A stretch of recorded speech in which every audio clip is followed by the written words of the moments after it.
2 काली और 3 गोरी बहू का पहला बच्चा। सुषमा अपने बेटों के सर पर सेहरा सजाते हुए भरी आंखों से उन्हें देखकर कहती है, मेरे दोनों बेटे कितने सुंदर लग रहे हैं। आज मेरा सालों का सपना सच होने जा रहा है। मेरे बेटों का घर बसने जो जा रहा है। अपने बेटों को दूल्हा बना देखकर सुषमा फूली नहीं समा रही थी, मगर यश और सागर इस शादी से जरा भी खुश नहीं थे। तभी अचानक से यश सेहरा उतार कर नम आंखों से कहता है, माँ, मुझे माफ कर दीजिए, मगर मुझसे ये शादी नहीं होगी।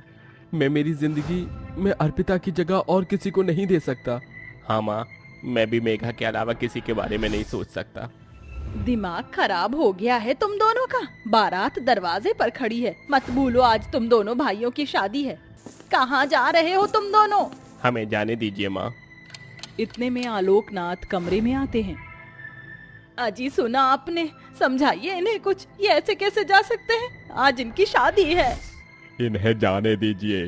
सुषमा जी, एक माँ होकर भी आप इनका दर्द क्यों नहीं देख पा रही? अरे माँ बाप तो अपने बच्चे की खुशी के लिए क्या कुछ नहीं करते। इन्हें जाने दीजिए। जाओ बच्चों। पिता का आशीर्वाद लेकर यश और सागर शादी छोड़कर चले जाते हैं, जिसके बाद सुषमा अपने 3 बेटों निशु, संजय और अनुज की बारात लेकर जाती है और अमीर घर की पल्लवी, तारा और अंजलि को बहू बनाकर ले आती है। तभी यश और सागर भी अर्पिता और मेघा से शादी करके आते हैं। देखो माँ, हम तुम्हारी बहुएं लेकर आए हैं। बहू? सासू माँ, ये जेठ जी क्या बोल रही हैं? क्या ये जली उपली जैसी शक्ल वाली हमारी जेठानी है? तुम्हें क्या लगता है पल्लवी बहू, इनके कह देने से मैं इन दोनों काली भट्टी को अपनी बहू मान लूंगी? कभी नहीं। पैर में लगे कीचड़ को माथे पर लगा लेने से वो चंदन का टीका नहीं बन जाता। सुषमा दरवाजे पर खड़ी अपनी बहुओं को काले होने के चलते तानों भरी बातें सुनाकर अपनी 3 गोरी बहुओं का गृह प्रवेश कराती है। वहीं बेचारी काली बहुएं बिना स्वागत के ससुराल के अंदर आती हैं। अगले दिन अर्पिता और मेघा अपनी पहली रसोई में बहुत सारा खाना बनाती हैं। माँ जी आ गई। आप ये देखिए, मैंने और मेघा ने पहली रसोई में सारा खाना आपकी पसंद का बनाया है। ये आलू सोए की सब्जी, कचौड़ी, मटर पनीर। तुम दोनों काली कलूटी को क्या लगता है ये सब करके तुम मेरे दिल में जगह बना लोगी? कभी नहीं। अपना ये काला कलूटा चेहरा लेकर चली जाओ मेरे सामने से। काली बहुओं की बेइज्जती होता देखकर सुषमा की 3 गोरी बहुएं बहुत खुश होती हैं। ऐसे ही समय बीतता है और सुषमा की 3 गोरी बहुएं प्रेग्नेंट हो जाती हैं। सासू माँ, हम तीनों प्रेग्नेंट हैं। आप दादी बनने वाली हैं। क्या सचमुच? मैं दादी बनने वाली हूँ? तुम तीनों सोच भी नहीं सकती कि ये खुशखबरी देकर तुमने मुझे कितनी खुशी दी है। तभी मेघा और अर्पिता पैर छूकर अपनी सास से खुशी से कहती हैं, माँ जी, मुझे और मेघा को भी दिन चढ़ गए हैं। बहुत जल्दी आप दादी बनने वाली हैं। अपनी काली बहुओं की माँ बनने की बात से सुषमा जरा भी खुश नहीं होती और उखड़े अंदाज में कहती है, हाँ तो कोई बड़ा जंग नहीं जीतने वाली हो। तुम काले बच्चे ही पैदा करके जनसंख्या बढ़ाओगी बस। मगर मेरी 3 बहुओं का ये पहला बच्चा है और अब तुमको इनके खाने पीने का पूरा ख्याल रखना है। ये बोलकर सुषमा और उसकी 3 गोरी बहुएं मुंह ऐंठ कर अपने कमरे में चली जाती हैं। हाँ, ब्लैकी टैकी टैमरिंडा। अर्पिता दीदी, हमारी 3 देवरानियों के साथ साथ हम दोनों का भी तो ये पहला बच्चा है। फिर माँ जी हमारे साथ ही ये फर्क क्यों कर रही हैं? क्योंकि हम गरीब घर से आई हैं और काली हैं। मेघा, तुम अपना दिल छोटा मत करो। देखना एक दिन माँ जी हम दोनों को अपना लेंगी। ऐसे ही दिन बीतता है और अब 5 बहुओं को 3 महीने हो जाते हैं, मगर 3 गोरी बहुएं सारा दिन अपने कमरे में बैठी बैठी फरमाइश करती हैं। अरे ओ हमारी काली जेठानियां, हमारा ब्रेकफास्ट लेकर कमरे में आओ। जाओ मेघा, ये नाश्ता उन्हें दे आओ। मेघा नाश्ता लेकर कमरे में आती है। आओ आओ नंबर 2 टैमरिंडा। मेघा नाश्ता रख कर जाने लगती है। तभी तारा टॉन्ट मारते हुए बोलती है, अबे ओ काली कलूटी बैंगन लूटी, करेक्ट 10 बजे हमारे लिए जूस लेकर आना, मत भूलना, समझी? मेघा चुपचाप वहां से चली जाती है। वक्त गुजरता है। अब 5 को 5 से 6 महीने बीत जाते हैं। एक शाम सुषमा अपनी 3 बहुओं के लिए ढेर सारे फल, फ्रूट, काजू, बादाम खरीद कर लाती है। पल्लवी बहू, अंजलि बहू, तारा बहू कहाँ हो? जरा यहाँ तो आना। अरे सासू माँ, ये इतनी सारी थैलियाँ पूरा बाजार ही खरीद कर ले आई हैं क्या?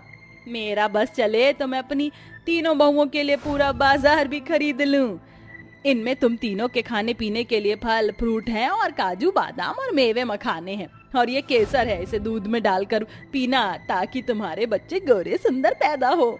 ये तुम तीनों का पहला बच्चा है तो तुम्हें अपने खाने पीने का पूरा ध्यान देना है। माँ जी, क्या थोड़े से काजू बादाम हम भी ले ले? वो जैसे जैसे महीने बढ़ रहे हैं शरीर में बड़ी कमजोरी आ रही है। ये काजू बादाम फ्री फंड में नहीं है जो मैं तुम दोनों काली कलूटियों को दे दूं। हमारे जमाने में औरतें रूखी सूखी रोटी खाकर भी हट्टे कट्टे बच्चे पैदा करती थी। दाल रोटी खाओ, उससे ताकत मिलेगी।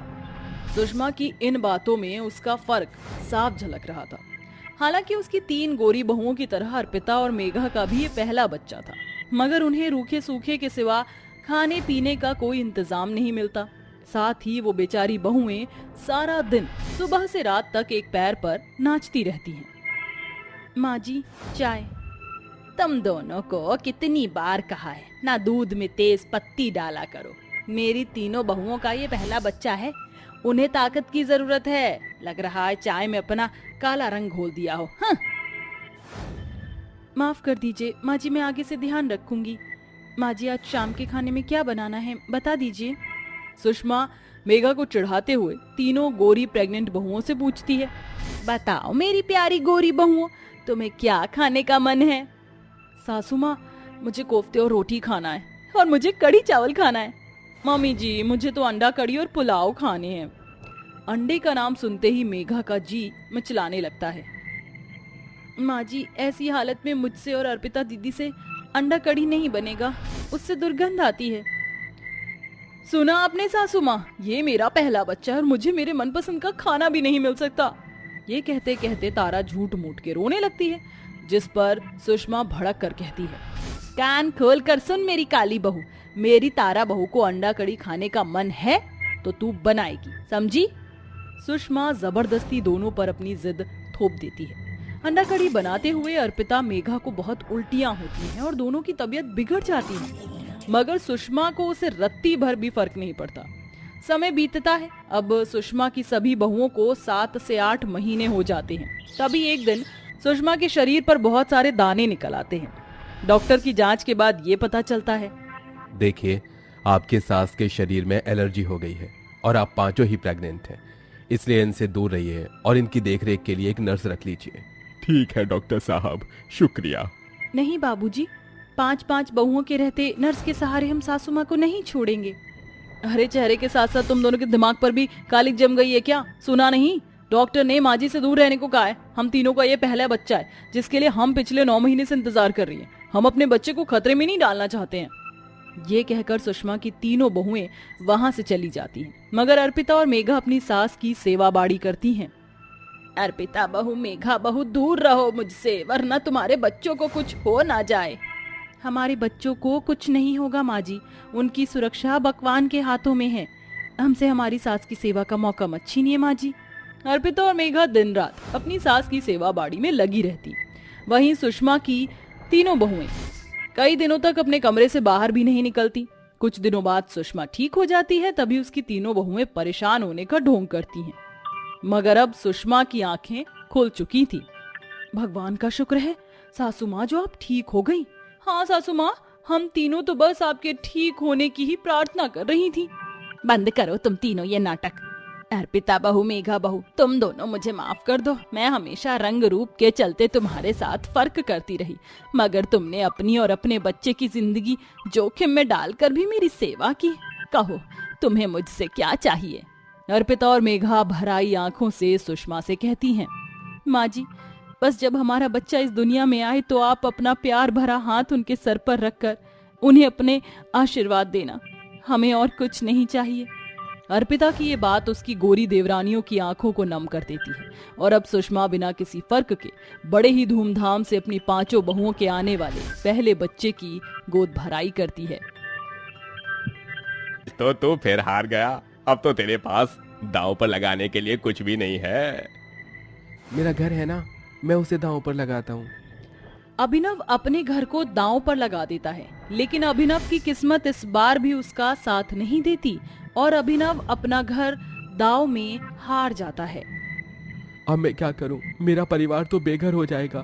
हमारे पास इस घर के अलावा और कुछ नहीं है। अब हम लोग कहाँ जाएंगे? तू एक काम क्यों नहीं करता? अगर तू हमें घर नहीं दे सकता तो घर के बदले में 1 लाख रुपए दे दे। मैं इतने पैसे कहाँ से लाऊंगा? मेरे पास तो 1000 रुपए भी नहीं है। मुझे कुछ दिनों का समय दे दो। अभिनव के कहने पर बिरजू और मदन अभिनव को 2 महीने का समय दे देते हैं। अभिनव एक नंबर का जुआरी होता है।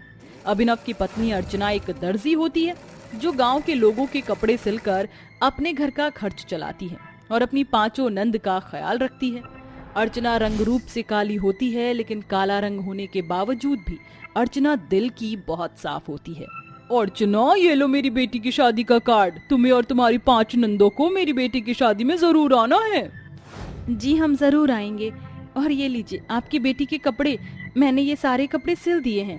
विमला अर्चना की तारीफ करती है और उसे शादी का कार्ड और पैसे देकर चली जाती है।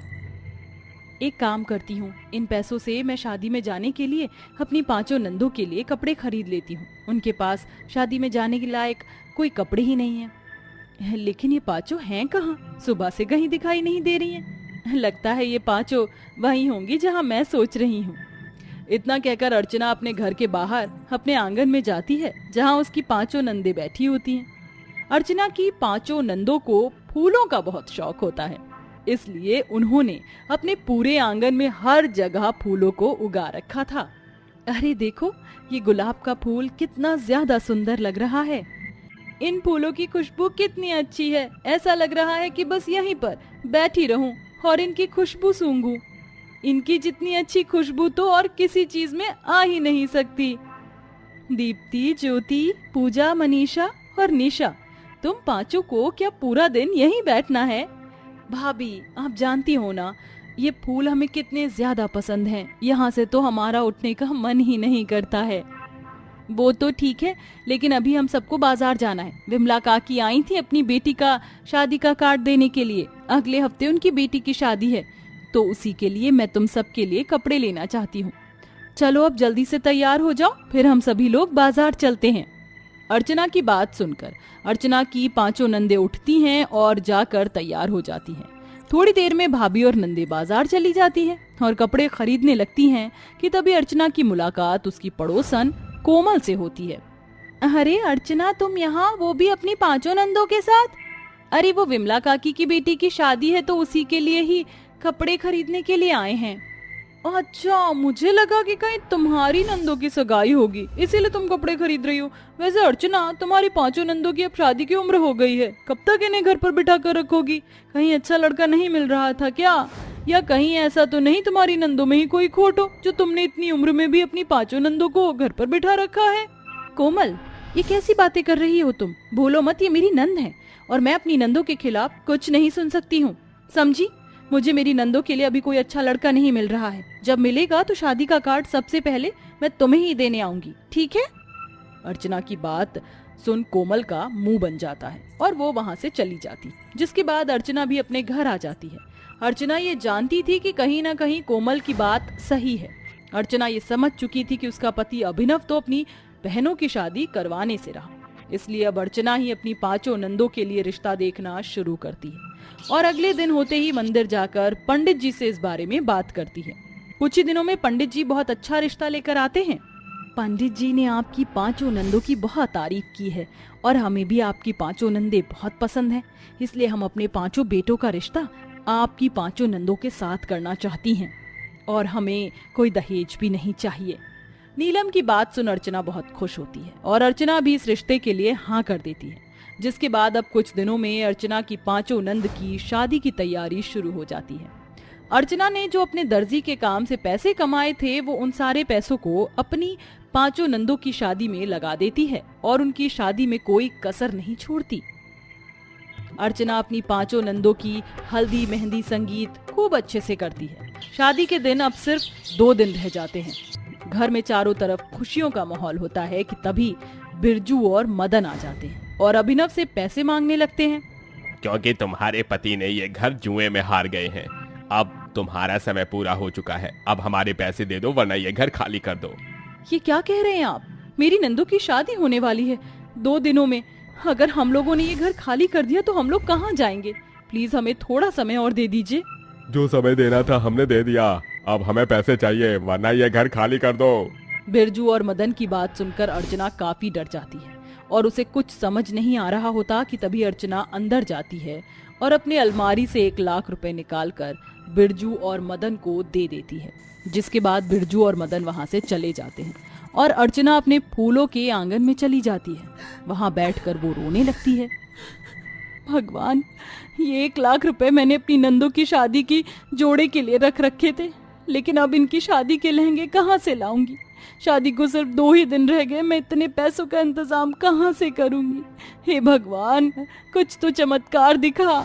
कि तभी अर्चना देखती है कि एक तितली फूलों में फंस गई है और वो मदद मांग रही है। मदद करो, मैं यहाँ इन फूलों में फंस चुकी हूँ। तितली को बोलता देख अर्चना बहुत हैरान होती है, लेकिन वो उसकी मदद करती है। अर्चना जैसे ही उस तितली को उस फूल से आजाद करती है तो वो तितली एक सुंदर सी परी का रूप ले लेती है। मेरी जान बचाने के लिए धन्यवाद अर्चना। आज तुम ना होती तो शायद मैं इन्हीं फूलों के बीच फंसकर मर जाती। मैं तुम्हारी सारी परेशानी जानती हूँ। तुम्हारी नंदो की 2 दिनों में शादी होने वाली है। उन्होंने और तुमने इन फूलों का बहुत ख्याल रखा है और इनको कभी एक बार भी मुरझाने नहीं दिया। इतना कहकर परी अपनी जादू की छड़ी से उन सारे फूलों पर एक जादू करती है। ये सभी मामूली फूल अब जादुई फूल बन गए हैं। ये फूल ना ही तो कभी मुरझाएंगे और ना ही कभी इनकी खुशबू खत्म होगी। इन फूलों से तुम अपनी 5 नंदों के लिए शादी का जोड़ा बना सकती हो। धन्यवाद आपका परी, अगर आप ना होती तो न जाने क्या होता। अर्चना जल्दी से अपने आंगन के सारे फूलों को इकट्ठा करती है और ले जाकर उन सब से अपनी 5 नंदों के लिए शादी का लहंगा बनाने लगती है। अर्चना फूलों के लहंगे को ले जाकर अपनी 5 नंदों को दे देती है। ये फूलों के लहंगे तो बहुत सुंदर हैं और इनमें से तो बहुत ही अच्छी खुशबू आ रही है। और ये फूलों की ज्वेलरी भी आपने हमारे लिए इतनी मेहनत करी। अगर आप ना होती तो हमारा क्या होता भाभी? चलो अब जल्दी से इन फूलों के लहंगे और ये फूलों की ज्वेलरी पहनकर तैयार हो जाओ, बारात आती ही होगी। अर्चना की 5 नंदे फूलों के लहंगे और ज्वेलरी को पहनकर तैयार हो जाती हैं और नीचे शादी के मंडप में आ जाती हैं। 5 दुल्हनों को फूलों के लहंगे में देखकर सब लोग हैरान हो जाते हैं और सबको उनके लहंगे पसंद आते हैं। जिसके बाद अर्चना की 5 नंदों की शादी होती है और वो अपने ससुराल चली जाती हैं। जिसके बाद अब अर्चना के पास बहुत से लोग फूलों के लहंगे बनवाने के लिए आते हैं और धीरे धीरे अर्चना अब फेमस होने लगती है और अभिनव भी अब अपनी सारी बुरी आदतें छोड़ देता है। जिसके बाद अब अर्चना और अभिनव एक साथ खुशी खुशी अपनी जिंदगी जीते हैं।